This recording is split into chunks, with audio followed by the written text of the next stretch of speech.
আসসালামু আলাইকুম। সুপ্রিয় দর্শক, আপনাদের সবাইকে স্বাগত জানাই চ্যানেল এস এর নিয়মিত আয়োজন ব্যাংকিং, ইকোনমি অ্যান্ড কোভিড-19 এই অনুষ্ঠানে। অনুষ্ঠান সঞ্চালনায় আপনাদের সাথে আছি আমি ফুলেল চৌধুরী এবং আজকে অতিথি হয়ে আমাদের সাথে সংযুক্ত হয়েছেন প্রফেসর ডক্টর মোহাম্মদ ইলিয়াস হোসেন, রাজশাহী বিশ্ববিদ্যালয় অর্থনীতি বিভাগ। আপনাকে স্বাগত আমাদের আজকের আয়োজনে। সুপ্রিয় দর্শক, আপনারা জানেন যে কোভিড-19 এর মধ্য দিয়েও বাংলাদেশ তার অর্থনীতির চাকা ঘুরিয়ে নেয়ার জন্য আপ্রাণ চেষ্টা করে যাচ্ছে। বাংলাদেশের সরকার, বাংলাদেশের জনগণ একসাথে মিলে কাজ করে যাচ্ছে বাংলাদেশকে অর্থনৈতিকভাবে স্বাবলম্বী একটি দেশ হিসেবে গড়ে তুলতে এবং এর উন্নয়নের ধারা অব্যাহত রাখতে। এবং এই উন্নয়নের ধারা অব্যাহত রাখার প্রচেষ্টায় বাংলাদেশ বর্তমানে এই দক্ষিণ এশিয়ার মধ্যে একটি এমার্জিং কান্ট্রি। শুধু দক্ষিণ এশিয়ায় নয়, পুরো বিশ্বের মধ্যে কিন্তু এই করোনাকালীন সময়ে বাংলাদেশ একটি এমার্জিং কান্ট্রি। বাংলাদেশ দিন দিন উন্নয়ন করছে। যেখানে করোনার মধ্যে বিশ্বের অন্যান্য দেশের অর্থনীতি শ্লথ হয়েছে, অন্যান্য দেশের অর্থনীতির চাকা পেছন দিকে ঘুরতে শুরু করেছে, সেখানে বাংলাদেশের অর্থনীতির চাকা কিন্তু প্রায় কাছাকাছি গতিতে, আগে যে গতিতে ছিল তার কাছাকাছি গতিতে এখনো ঘুরছে। এর পেছনে কি কি কারণ রয়েছে? কি জাদু, যে জাদুতে বাংলাদেশ এগিয়ে যাচ্ছে এখনো, যে জাদুতে বাংলাদেশের অর্থনীতি, বাংলাদেশের মানুষের মাথাপিছু আয় বাংলাদেশের প্রতিবেশী দেশগুলোর তুলনায় দিন দিন এগিয়ে যাচ্ছে এবং বাংলাদেশের মানুষের এই উন্নয়ন দেখে পৃথিবীর অন্যান্য দেশগুলো, বিশেষ করে আমাদের প্রতিবেশী দেশগুলো কিন্তু নানা রকমের কথাবার্তা বলছেন যে কি করে বাংলাদেশ এখন এভাবে উন্নয়ন করছে, তাদের মানুষের মাথাপিছু আয়, তাদের জিডিপির হার কি করে বাংলাদেশের চেয়ে, আমাদের চেয়ে এগিয়ে যাচ্ছে, এটা নিয়ে ওরা একটি বিস্ময় প্রকাশ করছে। তো সেটা কি একদিনে রাতারাতি কি করে হয়ে গেল? এত অল্প সময় কি করে হয়ে গেল? আসলে কি একদিনে হয়েছে? আসলে কি আমরা অল্প কয়েকদিন ধরে নিজেদের উন্নয়নের কাজ করছি, নাকি অনেক দিন ধরে কাজ করছি? কিভাবে কাজ করছি? কি কি জায়গায় আমরা কাজ করে নিজেদের ভাগ্যের চাকা ঘোরানোর চেষ্টা করছি? এই সকল বিষয় নিয়ে আজকে কথা বলবো। আমাদের সাথে আছেন প্রফেসর ইলিয়াস হোসেন। আপনার সাথে যে বিষয়টা এতক্ষণ ধরে দর্শকের সাথে আমি বলছিলাম, স্যার আপনিও শুনেছেন, আপনি যদি বলেন ঠিক এই পয়েন্টটাতে প্রথমে। জি, ধন্যবাদ আপনাকে আমাকে সংযুক্ত করার জন্য। আপনি যে বিষয়টির অবতারণা করেছেন এটি অত্যন্ত গুরুত্বপূর্ণ এবং বর্তমানে এই উপমহাদেশ সহ দেশে বিদেশে এটি একটি আলোচ্য বিষয়। আমরা জানি যে স্বাধীনতা অর্জনের সময় বাংলাদেশের অর্থনীতির যে অবস্থা ছিল, স্বাধীনতা অর্জনের অব্যবহিত পরে বিভিন্ন অর্থনীতিবিদ, বিভিন্ন আন্তর্জাতিক সংস্থা তারা বাংলাদেশের ভবিষ্যৎ নিয়ে অত্যন্ত হতাশাজনক এবং নিরাশাজনক মন্তব্য করেছিল। যেমন যুক্তরাষ্ট্রের যে সাবেক পররাষ্ট্র সচিব হেনরি কিসিঞ্জার, তিনি বাংলাদেশকে একটি তলাবিহীন ঝুড়ি, এবং দুইজন ইউরোপীয় অর্থনীতিবিদ ফারল্যান্ড এবং পার্কিনসন বাংলাদেশের সেই সময়ের যুদ্ধ উত্তর অবস্থার যে অবস্থা, সেই অবস্থার প্রেক্ষিতে তারা বলেছিলেন যে বাংলাদেশ একটি কান্ট্রি হিসাবে, স্টেট হিসাবে টিকে থাকবে কিনা এটি একটি সন্দেহের বিষয়, এবং বাংলাদেশ যদি টিকে থাকে তাহলে এটা টেস্ট কেস অফ ডেভেলপমেন্ট বলে পরিগণিত হবে। সো এইরকম একটা অবস্থায় থেকে বাংলাদেশ আজকে পৃথিবীর বিভিন্ন সংস্থার কাছে, বিভিন্ন দেশের কাছে, বিভিন্ন সংবাদপত্রে একটি উন্নয়নের রোল মডেল হিসাবে বাংলাদেশ আবির্ভূত হয়েছে। আজকে 2010 সালে বাংলাদেশের অর্থনীতি, বিশ্বের অর্থনীতিতে বাংলাদেশের অর্থনীতি র্যাঙ্কিং ছিল 59তম। সেটি আজকে 2021 সালে এসে বাংলাদেশ এখন বিশ্বের 41তম বৃহৎ অর্থনীতি, এবং এটি যে ফোরকাস্টিং করা হচ্ছে 2025 সালে এটি এসে 35তম অর্থনীতি হবে। 2050 সালে এটা 23তম অর্থনীতির তে পরিণত হবে। এরকম একটা ফোরকাস্টিং আমরা দেখতে পাচ্ছি। এবং বাংলাদেশ আজকে জাতিসংঘের যে হিউম্যান ডেভেলপমেন্ট ইন্ডেক্স, সেই ইন্ডেক্স অনুসারে বাংলাদেশ একটি মধ্যম মানে উন্নত দেশ হিসাবে স্বীকৃতি পেয়েছে। জাতিসংঘ এবং বিশ্বব্যাংকের যে বিভিন্ন যে প্যারামিটারগুলো আছে, সেই প্যারামিটারগুলোতে বাংলাদেশ উন্নয়নশীল দেশ এবং মধ্য আয়ের দেশে পরিণত হয়েছে। এখন আপনি যে প্রশ্নটা করছেন সেই প্রশ্নটা অত্যন্ত ভ্যালিড, যে আমরা কি একদিনে এই অর্জনগুলো অর্জন করতে পেরেছি? এটি নয়। এটি হচ্ছে এটার শুরু হয়েছে আমাদের 90-র প্রথম দিকে, যে অর্থনৈতিক রিফর্মগুলো আমাদের যে রিফর্মগুলো 90-র প্রথম দিকে শুরু হয়, সেই রিফর্মগুলোর ফলে অর্থনৈতিক সংস্কার অনেকটা লিবারেলিজমের দিকে, একটা মুক্ত অর্থনীতির দিকে যাত্রার মধ্য দিয়ে এটি শুরু হয়। 1996 সালে বর্তমান প্রধানমন্ত্রী শেখ হাসিনার প্রথম যখন সরকার গঠন করেন, তখন নানামুখী পলিসি এবং উদ্যোগ গ্রহণ করা হয়। সেই বিষয়গুলোতে আমি পরে যাচ্ছি, কিন্তু আমি প্রথমে যেটি বলবো যে বাংলাদেশের যে অর্থনৈতিক উন্নয়ন, সেই উন্নয়নে আজকাল যারা ডেভেলপমেন্ট থিঙ্কার, যারা বিশ্লেষক, তারা 4-5টা জিনিসকে অত্যন্ত গুরুত্ব দিয়ে দেখছেন। একটি হচ্ছে যে আমাদের এক্সপোর্ট। 91 সালের পরে, অর্থাৎ 90-এর প্রথমেই আমরা যে সংস্কারগুলো করি, সেই সংস্কারগুলোর প্রথম যেই সংস্কারটা আমরা করি সেটি হচ্ছে রপ্তানিমুখী শিল্পের উন্নয়নের জন্য আমাদের পলিসি গ্রহণ করা। এই রপ্তানিমুখী শিল্পের যে এই রপ্তানিমুখী এক্সপোর্ট। শিল্পের পলিসিতে স্যার আমি কথার মাঝখানে ঢুকে গেলাম। আমি জি, জি, এখানে রপ্তানিমুখী শিল্পের পলিসিতে আমরা 90-এর দশকের শুরুর দিকের কথা আপনি বলছিলেন। তখন জি, কিন্তু আমরা দেখেছি আমাদের কাছে বেশ কয়েকটা প্রোডাক্ট ছিল। জি, এখন শুধু রেডিমেড গার্মেন্টসই না, রেডিমেড গার্মেন্টস এর পাশাপাশি আমাদের কাছে চা ছিল, টি, আমাদের কাছে জি। পাট ছিল, আমাদের কাছে চিংড়ি মাছ ছিল। তো এই যে আরো কয়েকটা প্রোডাক্ট আমাদের কাছে ছিল, যে প্রোডাক্ট গুলোতে আমরা রপ্তানিতে একটা বিশ্ব র্যাঙ্কিং এ ভালো অবস্থানে ছিলাম। এখন কিন্তু সেই অবস্থানটা আমাদের দিনে দিনে ছোট হয়ে আসছে। মানে রপ্তানি শিল্পে এই রেডিমেড প্রোডাক্ট বাদে বাকি শিল্পগুলোতে কি মানে স্যার যদি একটু বলেন যে কি কারণে ওই জায়গাগুলো সংকুচিত হয়ে গেল? প্রোডাক্ট বেশি থাকলে নিশ্চয়ই রপ্তানিটা আরো বেশি হতো। না, আপনি ঠিকই বলেছেন। ওগুলো আমাদের প্রচলিত পণ্য ছিল, পাটজাত শিল্প, পাটজাত পণ্য, চা, তারপরে চিংড়ি, এগুলো আমাদের প্রচলিত পণ্য ছিল। হ্যাঁ, আপনি যে পণ্যগুলোর কথা বলেছেন সেই পণ্যগুলোর ঠিকই আছে, সেই পণ্যগুলো রপ্তানি কিন্তু আমাদের কমেনি। কিন্তু আমরা যখন মুক্ত অর্থনীতি গ্রহণ করলাম, মুক্ত বাজার অর্থনীতি গ্রহণ করলাম এবং ওপেন ট্রেড লিবারালাইজেশন পলিসি গ্রহণ করলাম, তখন ওই পণ্যগুলো কিন্তু আমাদের রপ্তানি এখনো হচ্ছে এবং রপ্তানির পরিমাণ ওই পণ্যগুলোতে আপনি দেখবেন বাড়ছে ক্রমাগত। কিন্তু তখন আমাদের একটা সক্ষমতার অভাব ছিল তৈরি পোশাকের ক্ষেত্রে আমাদের মানে যে ছাড়গুলো দেওয়া ছিল, সেই ক্যাপাবিলিটিটা 90-এর দশকে আমরা সেভাবে শুরু করতে পারিনি। ফলে চাইনিজ বা কোরিয়া বা অন্যান্য দেশের মালিকরা বাংলাদেশে এসে ব্যবসা করেছে। ফলে তারপরে কিন্তু আস্তে আস্তে আমাদের নিজস্ব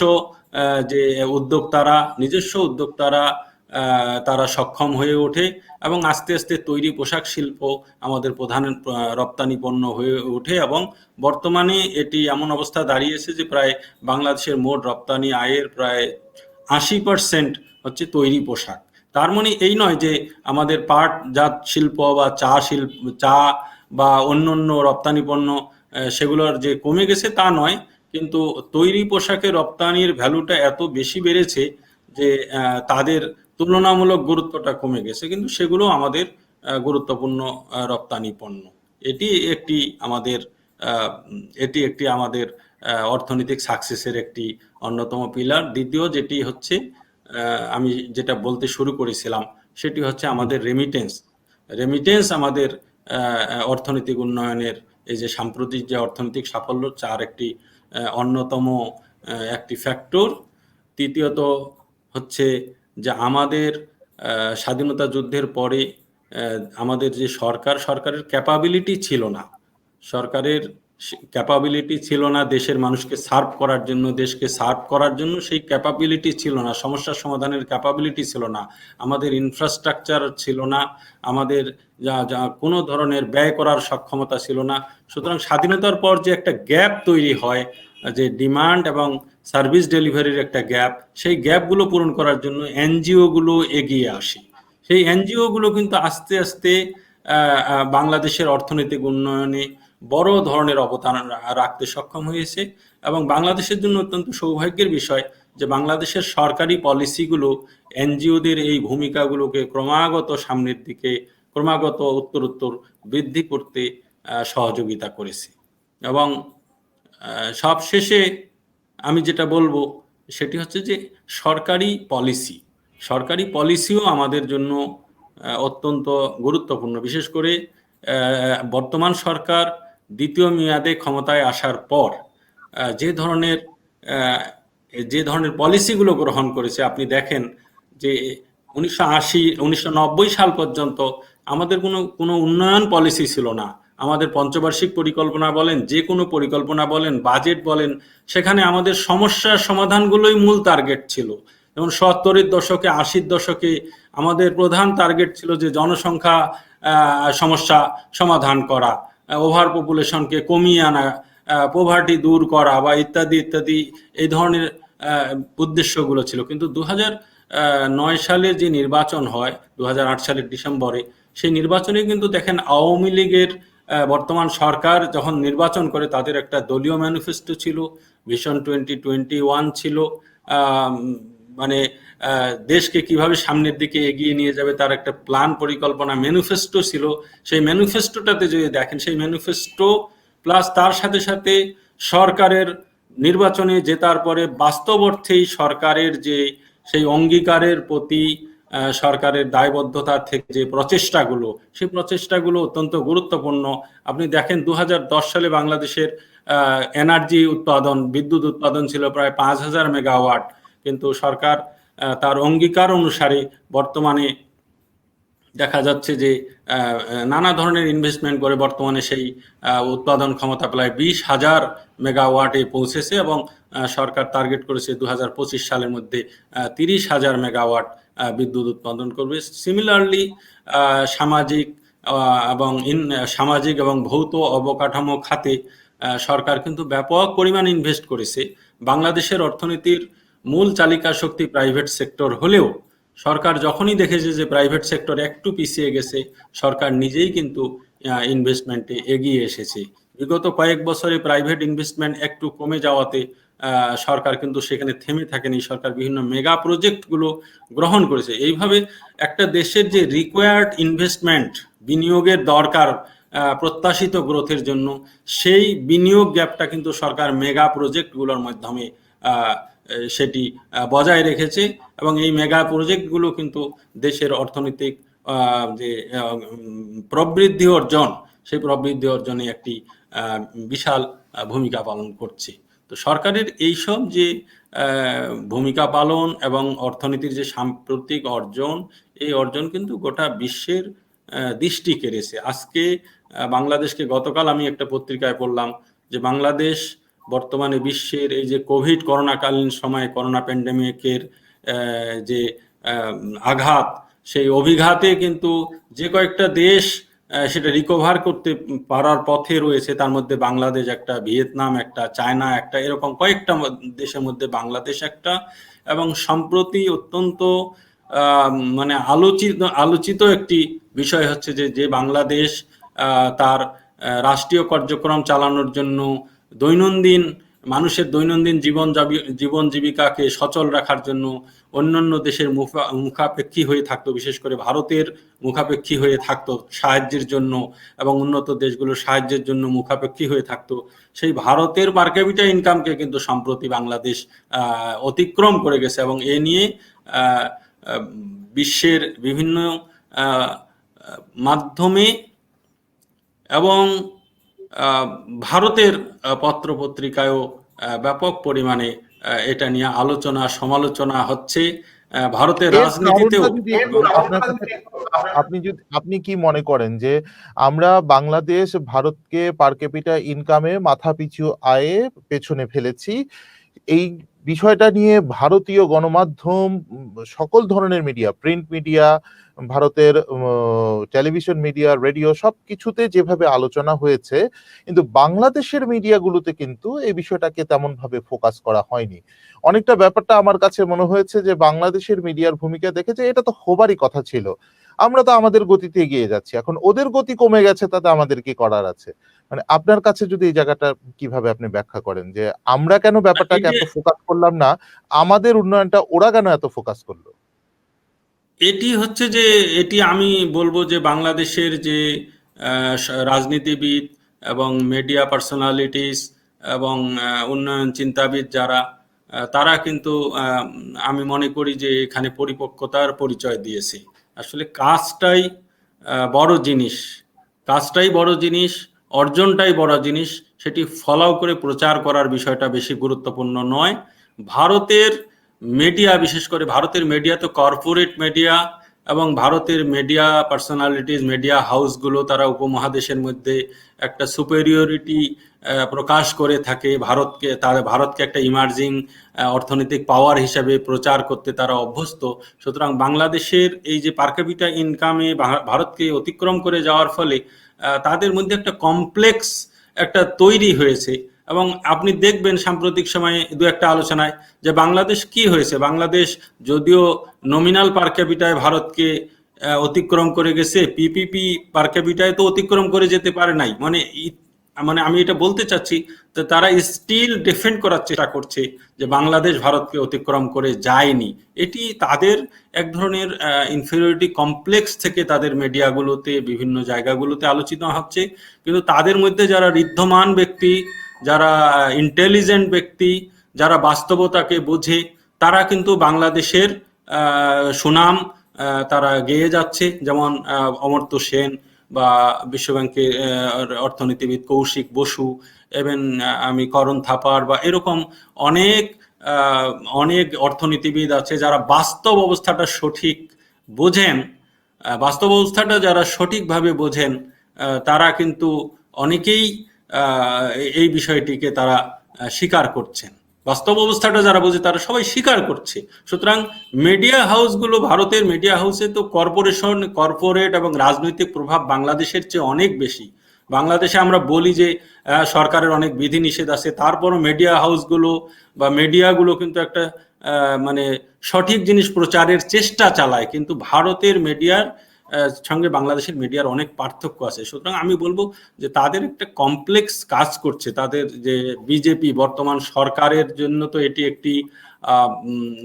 একটি ভালো সুখকর বিষয় নয়। কংগ্রেস বা বিরোধী দলগুলো মোদী সরকারকে ব্লেম করছে যে বাংলাদেশের মতো একটা দেশ এগিয়ে গেল ভারতকে, যে 2010 সালে ভারতের পার ক্যাপিটা ইনকাম বাংলাদেশের পার ক্যাপিটা ইনকামের চেয়ে 70 ভাগ বেশি ছিল, তারা বাংলাদেশকে ক্রস করে চলে গেল।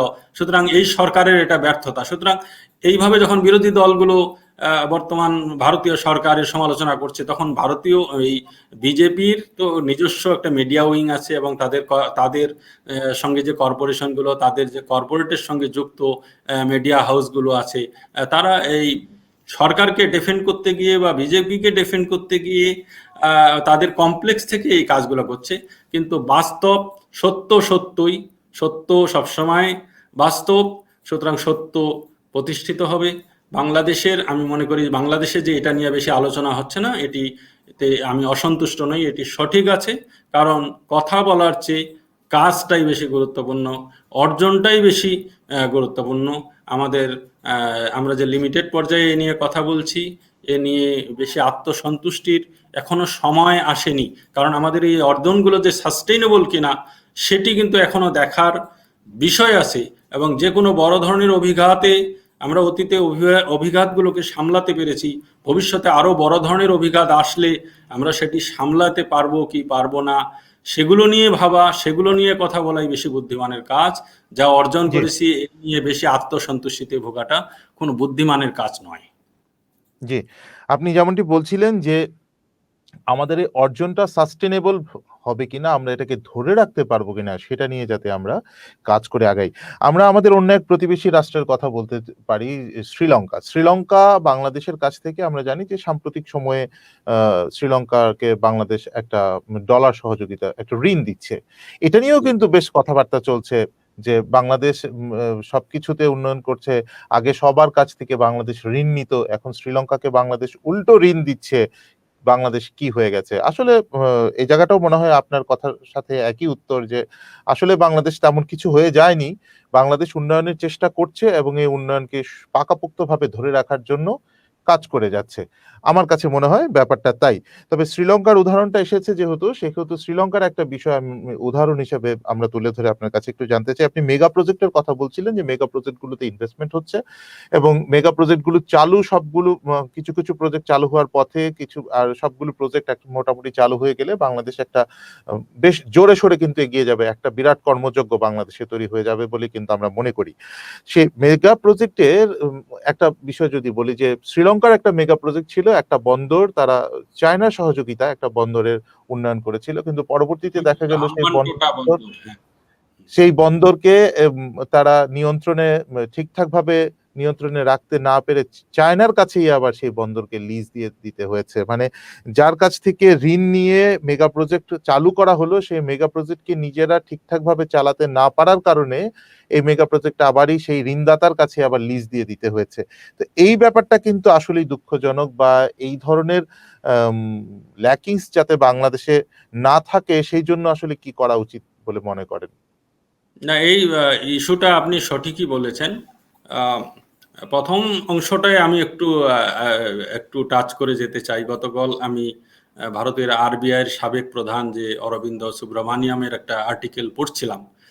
তিনি যেটি বলতে চেয়েছেন যে এই যে বাংলাদেশের সঙ্গে শ্রীলঙ্কার যে dollar versus Sri Lankan rupee swap হলো, এই যে চুক্তিটা $200 মিলিয়ন, এটি বাংলাদেশের জন্য একটি মাইল ফলক। এটি বাংলাদেশের অর্থনৈতিক সোয়াপ সমৃদ্ধিকে ব্যাপারটা কি, এটাও আশা করি আপনি আপনার বক্তব্যের শেষে আমাদেরকে, দর্শকদেরকে একটু বুঝিয়ে হ্যাঁ, দেবেন যে না, সোয়াপ এই শব্দটার সাথে সবাই পরিচিত না, এই ব্যাপারটা কি? কারেন্সি সোয়াপটা হচ্ছে যে আমরা তাদেরকে ডলার দেব আর তারা জি। আমাদেরকে রুপিতে, মানে তাদের রুপিতে আমরা পণ্য কিনবো। তাদের যেহেতু ডলার নেই, সেই ডলার আমাদেরকে দিতে পারবে না, তাদের পণ্য আমাদেরকে দিবে অথবা তাদের রুপি আমাদেরকে দিবে, সেই রুপি দিয়ে আমরা তাদের পণ্য ক্রয় করব। এটি কারেন্সি সোয়াপ বলে। কারণ কেউ যদি ধার নেয়, এটা তারা ধার নিল, এটা পরিশোধ করার কথা ডলারে, কিন্তু ডলারে তারা পরিশোধ করতে পারবে না, যেহেতু তাদের বর্তমান যে রিজার্ভ আছে $4 বিলিয়ন মতো, তাদের বাৎসরিক যে ধার শোধ করতেই প্রায় $3.75 বিলিয়ন মতো তাদের লাগে। সুতরাং তারা ডলার দিয়ে আপনার ঋণ নিচ্ছে বটে, কিন্তু এটি আপনার ডলারে পরিশোধ করতে পারবে না। তো এটা ইন্টারন্যাশনাল মনিটারি ফান্ডের একটা ব্যবস্থাপনায় এই ধরনের একটা সিস্টেম আছে, ওয়ার্ল্ডে গড়ে উঠেছে, যে এটাকে বলে কারেন্সি সোয়াপ।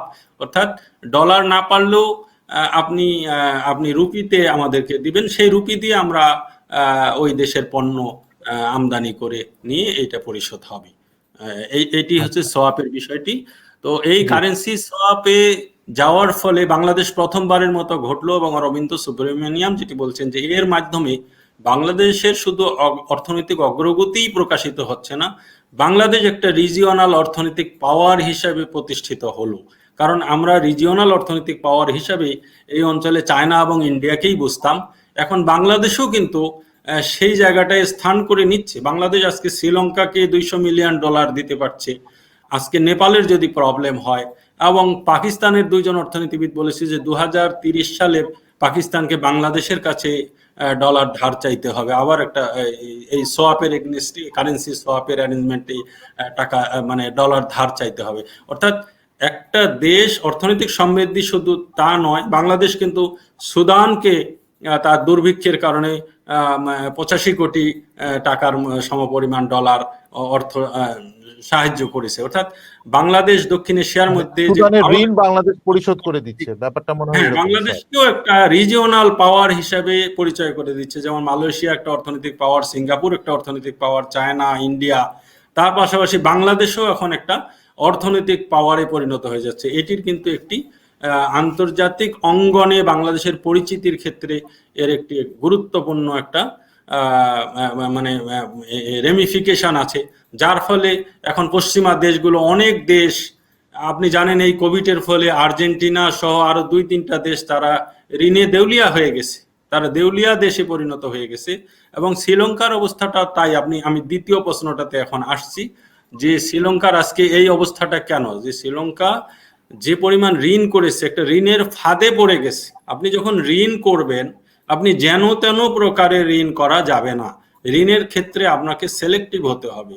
আপনার ঋণ দানের ক্ষমতা, আপনার জিডিপি টু ফরেন ডেট এর পার্সেন্টেজ, এর রেশিওটা কত, সেই রেশিওটা আপনাকে দেখতে হবে। একসময় বাংলাদেশে 10% ছিল জিডিপি টু ফরেন ডেট, এখন বাংলাদেশে সেটা নেমে 2%-এ চলে আসছে।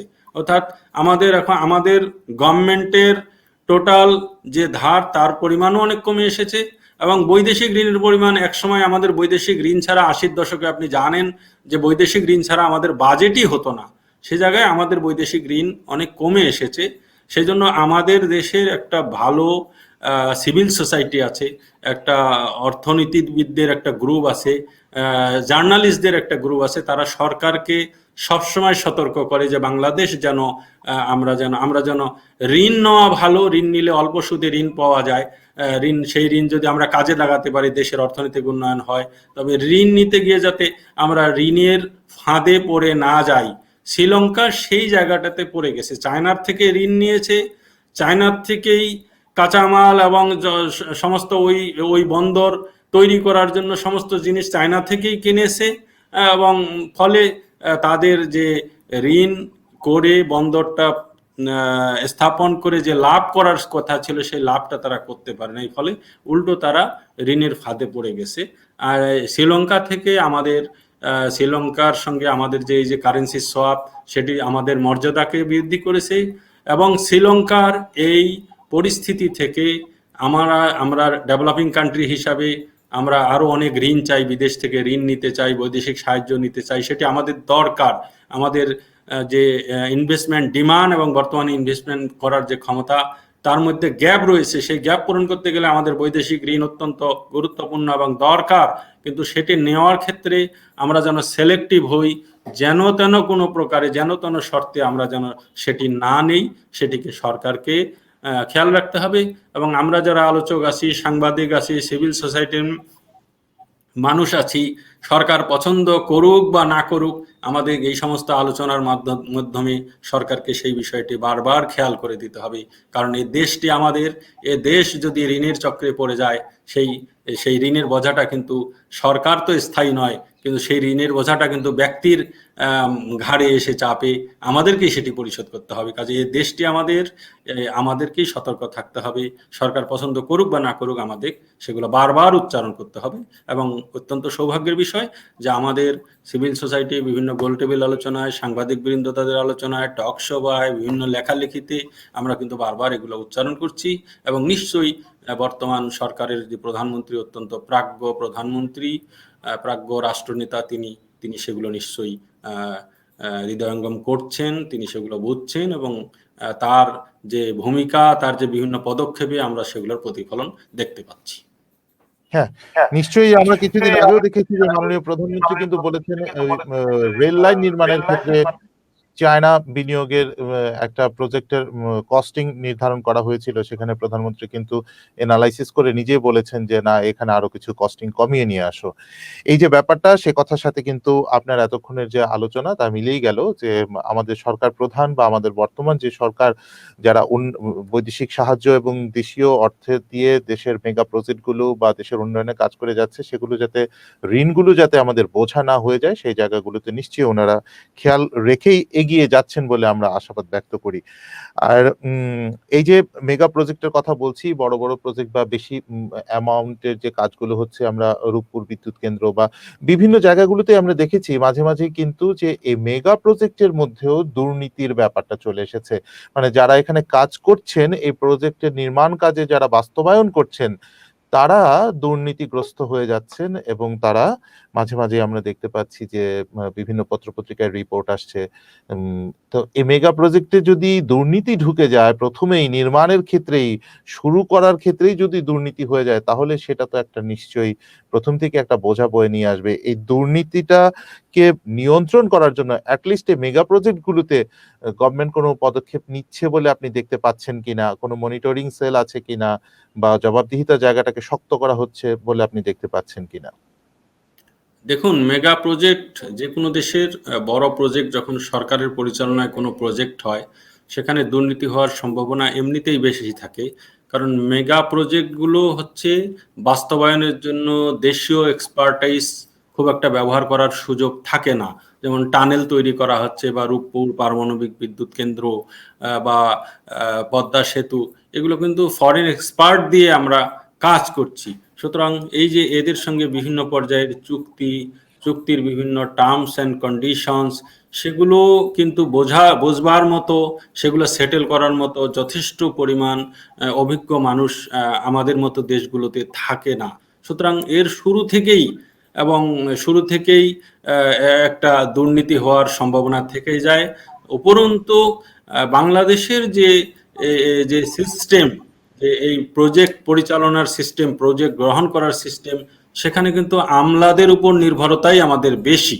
সেখানে একাডেমিক লোক বা সিভিল সোসাইটির মানুষ বা অন্যান্য বিশেষজ্ঞ লোক থাকলেও সেই বিশেষজ্ঞরা কিন্তু সেখানে ঢোকার ক্ষমতা তাদের থাকে না। আমাদের সিস্টেমটা সেরকম নাই। সুতরাং এর যে কাঠামোগত দিক থেকেই আমি বলবো যে এখানে দুর্নীতি করার একটা সুযোগ আছে। তারপর আপনি দেখবেন যে আমলারা প্রথমেই একটা প্রজেক্ট নেওয়ার জন্য সরকারকে পার্সু করে, প্রজেক্টটা নেওয়া হয়, সেটা অল্প অঙ্কের হয়। তারা জানে যে পরবর্তীতে once the project is accepted, তখন আমরা এটা আরো এর ডালপালা বাড়িয়ে তখন বরাদ্দ বাড়াতে পারবো।